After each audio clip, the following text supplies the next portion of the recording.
A Chinese house church leader said this: the love of Jesus cannot be quarantined. Even in lockdown, God is fully at work, fully present and active. He's active through the local church here and across the world. Where danger and difficulty is, God is fully present. He cannot be quarantined. He cannot be restricted or held back.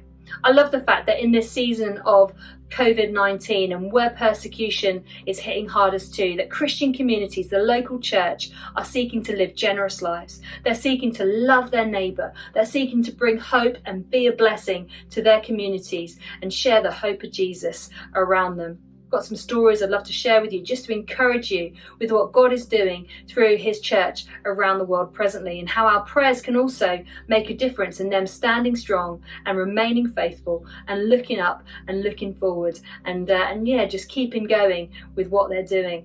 I'd love to tell you about Naomi. She's from Indonesia and she and her husband lead a church.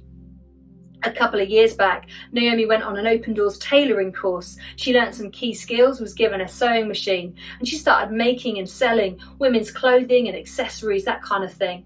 Of course, that side of the business has come to a stop because of lockdown and the coronavirus. Also, too, her and her husband found that they weren't being able to be supported through the church giving because the church community are pretty poor.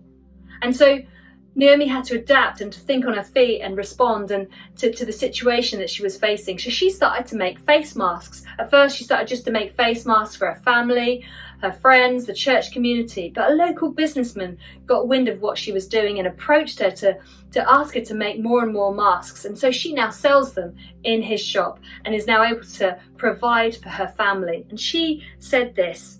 She said, "Please don't lose hope despite this current situation. Although you must stay at home, when you are given a talent and a skill, do make something out of it to be a blessing to your surroundings. This mask is my contribution to my family and my community.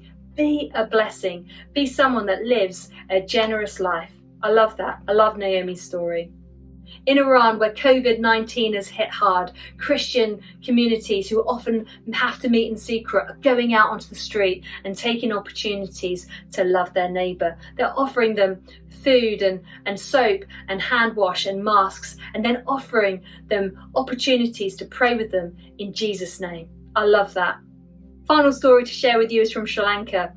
With the help of Open Doors, a church in Sri Lanka has been able to provide vital aid to around 100 families in their community, loving their neighbour and even loving their enemies. Some of the people helped were actually people who've beaten up members of the church, and yet they've been suffering really hard with COVID-19 and lockdown and were in desperate need. So the church responded with hope and help. Pastor Shinath shared this: "Doing this has given us more opportunities to share the gospel and show the love of Christ to people. More people are eager to know the Lord. I see a great renewal within the church. Even the local government representative in the village has changed his attitude towards the Christian community. We're building better relationships with the people now. Thank you so much for this partnership." Thank you for praying. Thank you for standing alongside those most persecuted and hit hardest by the pandemic. It really does make a difference. Thank you.